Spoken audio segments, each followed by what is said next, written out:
और सुरेश दो दोस्त चूल्हापुर नामक गांव में रहते थे। दोनों में बहुत अच्छी दोस्ती थी। रमेश पेशे से एक फोटोग्राफर था।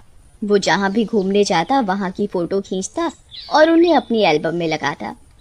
रमेश को घूमने का बहुत ही ज्यादा शौक था। सुरेश पेशे से एक सुनार था। सुरेश बहुत ही लालची था। उसे जहां भी कुछ मुफ्त में मिलता वो उसे बिना सोचे समझे ले लेता। एक दिन सुरेश को उसके एक दोस्त ने बताया कि उनके गांव के बीचों बीच जो जंगल है उसमें एक हवेली में बहुत सारा सोना और हीरे जेवरात हैं। तो बस फिर क्या था, सुरेश को वो हीरे जेवरात मुफ्त में किसी भी हालत में लेने थे। सुरेश को उसके दोस्त ने ये भी बताया कि उस हवेली में कोई भी उन हीरों को लेने जाता है तो वो वापस नहीं आ पाता। वहां एक नागिन चुड़ैल का साया है, परंतु सुरेश अपने दोस्त की बात नहीं मानता और वो हवेली में जाने का मन बना लेता है। अरे रमेश, कैसे हो तुम? मैं ठीक हूँ सुरेश, तुम बताओ कैसे हो तुम? मैं बिल्कुल ठीक हूँ दोस्त। रमेश, मुझे मेरे एक दोस्त ने अपने गांव के बीचों बीच एक हवेली के बारे में बताया है। उसने बताया है कि वो हवेली बहुत सुंदर है। वहाँ दूर दूर से लोग उस हवेली को देखने आते हैं। वो हवेली है ही इतनी शानदार कि लोग वहाँ फोटो खिंचवाते हैं। फोटो। सुरेश रमेश से झूठ बोलता है कि रमेश सुरेश के साथ हवेली चले और सुरेश वहां से चुपके से रमेश के बिना पता लगे सारे जेवर चुरा ले। रमेश पेशे से फोटोग्राफर होने के कारण सुरेश की बातों में आ जाता है और वो उस हवेली में जाने के लिए तैयार हो जाता है। अगले दिन रमेश और सुरेश हवेली जाने के लिए तैयार हो जाते हैं। चलो दोस्त, अब हम हवेली चलते हैं। उधर जाकर हम बहुत सारी फोटो खींचेंगे। फोटो। हाँ दोस्त, मैं हमेशा की तरह वहाँ बहुत सारी फोटो खींचूंगा और अपनी एल्बम में लगाऊंगा। सुरेश अंदर ही अंदर रमेश की बात पर हंसने लगता है। अब रमेश को क्या पता था कि उसका दोस्त सुरेश उसके भोलेपन का फायदा उठा रहा है और वो हीरे जेवरात लालच के चक्कर में उस भूतिया हवेली में जा रहा है। देखते ही देखते कुछ समय बाद रमेश और सुरेश उस भूतिया हवेली पर पहुंच जाते हैं। रमेश को वो हवेली देखकर कुछ अजीब सा महसूस होता है। वो हवेली बहुत डरावनी सी दिख रही होती है और वहाँ दूर दूर तक कोई भी इंसान हवेली देखने नहीं आया होता।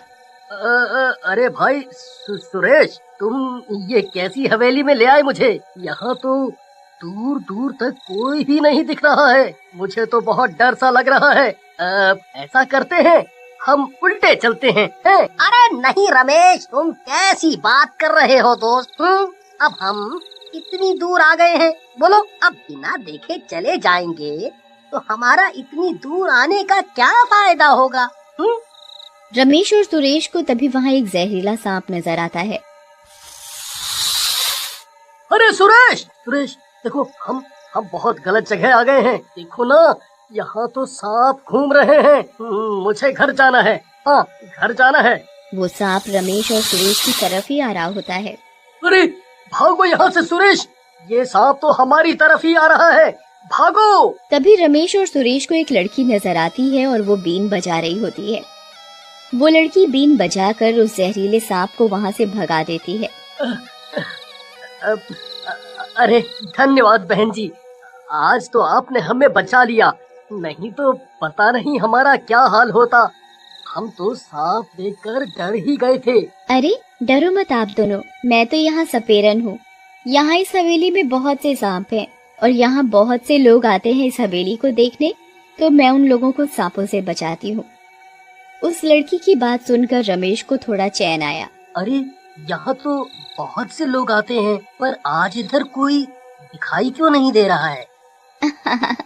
अरे बस समय समय की बात है, कभी यहाँ इतने लोग होते हैं, कभी कोई नहीं। आज वैसे भी अमावस्या की रात है, इसलिए कोई नहीं आया। अमावस्या की रात? इससे हवेली देखने का क्या मतलब? अरे कुछ नहीं, तुम्हें समझ नहीं आएगी ये कहानी। अरे रमेश, तुम यहाँ ही रुको, मैं अभी आया। अभी 1 मिनट हवेली के अंदर से। इतने में तुम बाहर से हवेली की फोटो खींचो। ठीक है। सुरेश की बताई गई बात अनुसार रमेश हवेली के बाहर से फोटो खींचने लग जाता है। सुरेश चालाकी से हवेली के अंदर जाता है। साथ ही वो लड़की भी उसके पीछे चल पड़ती है। अरे आज तो मैं माला माल होकर ही घर लौटूंगा। रमेश तो इस बात से अनजान है कि इस हवेली में हीरे जवाहरात दबे हुए हैं। तभी लड़की पीछे पीछे बीन बजाती हुई चलती है। अरे वाह, क्या बात है, आज का दिन तो बहुत ही अच्छा नजर आ रहा है। रमेश भी मेरे साथ हवेली तक आ गया और ये लड़की भी मेरे बिना कहे बीन बजा रही है और रास्ते में जो भी सांप आ रहा है उसे भगा रही है। लगता है आज तो मैं विजयी होकर ही हवेली से लौटूंगा। ये लड़की बीन बजाती हुई सुरेश के पीछे चलती जाती है और सुरेश के रास्ते में जो भी सांप आता है उसे भगा देती है। कुछ ही दूर चलते चलते सुरेश को हवेली में एक बहुत बड़ा सा दरवाजा नजर आता है। लगता है यही है वो दरवाजा, इसी के अंदर ही मेरा सोना चांदी है। सुरेश एक भी मिनट खराब ना करते हुए दरवाजे की तरफ बढ़ता है। देखते ही देखते सुरेश वो दरवाजा खोल देता है। दरवाजा खुलने के बाद वो देखता है कि अंदर बहुत सारे हीरे जेवरात हैं। अरे वाह, आखिरकार मैं पहुंच ही गया अपने मुकाम तक। सुरेश हीरे बटोर ही रहा होता है कि इतने में सुरेश के पीछे खड़ी हुई लड़की एक भूतिया नागिन का रूप ले लेती है। हाय राम, ये तो कोई डायन है। बचाओ बचाओ। अरे तुम कौन हो? मेरा पीछा छोड़ दो।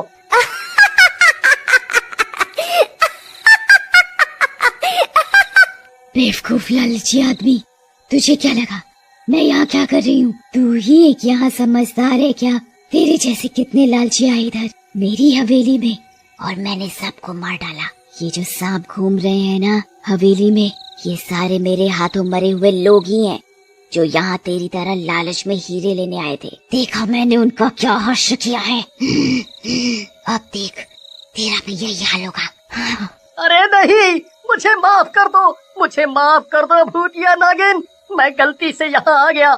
मुझे कोई सोना चांदी नहीं चाहिए, मैं खुद एक सुनार हूँ, मेरे पास भरपूर मात्रा में सोना चांदी है। मुझे कुछ नहीं चाहिए, मुझे बस यहाँ से जाने दो मुझे।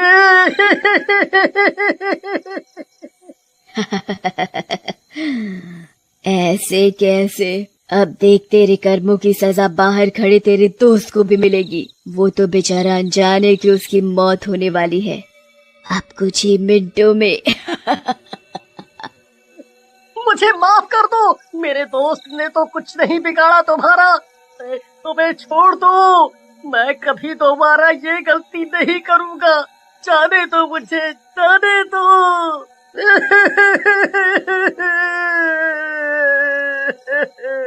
सुरेश उस भूतिया नागिन के आगे हाथ पैर जोड़कर गिड़गिड़ा ही रहा होता है कि तभी वो भूतिया नागिन उसे डस लेती है और उसके डसते ही सुरेश एक सांप में तब्दील हो जाता है। देखते ही देखते वो भूतिया नागिन हवेली के बाहर जाती है।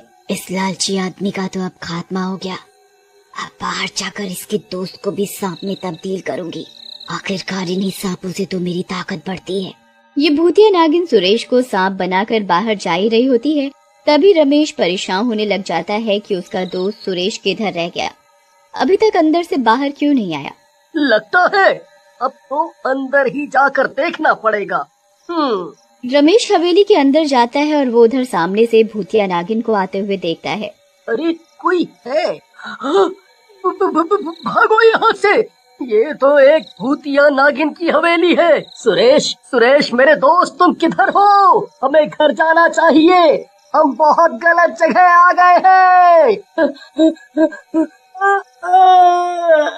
रमेश हवेली से बाहर की तरफ भाग ही रहा होता है कि तभी वो भूतिया नागिन रमेश को पकड़ लेती है और उसे उसकी गर्दन पर बहुत जोर से डस लेती है। अरे मर गया, अरे छोड़ते चुड़ैल, अरे बच्चे की जान लेगी क्या?